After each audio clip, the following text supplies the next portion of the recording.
Mediķi arvien biežāk vērš uzmanību uz to, ka bērni ikdienā mazāk kustās un vairāk laika pavada pie telefoniem un datoriem. Ja agrāk lielākā daļa brīvā laika tika pavadīta rotaļājoties ārā, tad šodien bērni daudz biežāk izvēlās sēdošās aktivitātes. Daudziem bērniem mūsdienās ir novērojami stājas traucējumi. Ko tas nozīmē? Tas ir muskuļu balsta kustības aparāta traucējumi, dēļ tā, ka viņi sēž nepareizās pozās, nepiemērotās mēbelēs. Ar ko tas draud? Draud ar to, ka veidojas nepareizas muguras izliekumi. Bērnam rodas saspringzinājums, viņš nespēja koncentrēties gan skolās uz to skolotāju, gan dārziņā. Un bieži bērni sāk sūdzēties arī par galvas sāpēm. Dēļ kā? Tāpēc, ka mugura ir šķība, viņš saspringzinās. Speciālisti uzsver, vecākiem ir svarīgi pievērst uzmanību tam, kā bērns sēž mājās pie rakstamgalda. Nav būtiski, vai bērns mācās, zīmē vai spēlē. Ilgstoša sēdēšana nepareizā pozā var radīt papildu slodzi mugurai un kaklam. Skatāmies uz to, kāds ir bērnam krēsls. Tātad bērna krēsla sēdekļa augstums, tas ir bērna apakšstilba garums. Tātad izmeram bērnam apakšstilbu un skatāmies, izvēlāmies krēsla sēdekļa augstumu. Sēdekļa krēsla priekšējai malai noteikti jābūt nopaļotai. Kāpēc? Lai neveidojas asinsrites traucējumi. Nākamais ir krēsla sēdekļa dziļums. Skatāmies, lai sēžam pauguri ir pilnīgi atbalstīta uz krēsla. Vēl atcerāmies to, kā gūžas un ceļu locītavas. Jābūt leņķis 90 grādi vai mazliet vairāk. Pēdam jābūt stabili balstītam uz grīdas. Ja pēdas netiek līdz grīdai, mēs varam izmantot mazu ķeblīti vai paliknīti.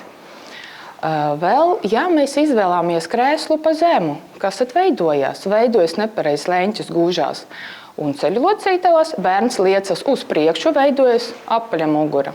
Mums tas neder. Ja krēsls ir par augstu, respektīvi lielāka slodze ir uz augšstilbiem, tiek traucēta asinsrite un ilgāka laika gaitā var attīstīties arī dziļuvēnu tromboze. Būtisks ir arī galda augstums. Elkoņu locītavām jābūt saliktam 90 grādos. Lai nav uzrautu plecu uz augšu, tad, ja viņš rakstīs, tad viņam veidojas saliekums uz vienu pusi, ilgāka laika gaitā izveidosies skolioze. Ja galds ir pa zemu, mums neveidojas brīva telpa starp galda apakšējo malu un augšstilbiem, respektīvi atkal bērns liecas uz priekšu. Mums neder. Darba vietai jābūt arī labi apgaismotai. Piemēram, kreiļiem galda lampu ieteicams novietot labajā pusē, bet bērniem, kuri raksta ar labo roku, kreisajā. Attālumam no acīm līdz burtnīcai jābūt ap 30 cm. Bet līdz monitoram ne mazāk par 50 cm, bet ideālā gadījumā ap 60. Katrs bērns sevi var atpazīt, un pieaugušais arī. Ja? Un tā pati pirmā bildīte ir parādīta, kā būtu vēlams, ieteicams. Pieņemsim, ja jums bērns sēdēs, pieņemsim kājas uz priekšu, ja? Vai saliktas apakšā. Vēl ir, pieņemsim, ja mums šeit ir krēsliņš ar riteņteņiem parādīts, bet ja mums ir krēsls ar 4 kājām, ko bērni vēl dara, viņi aizknibina kājas aiz kājiņām, ja? Arī nebūtu vēlams. Ja?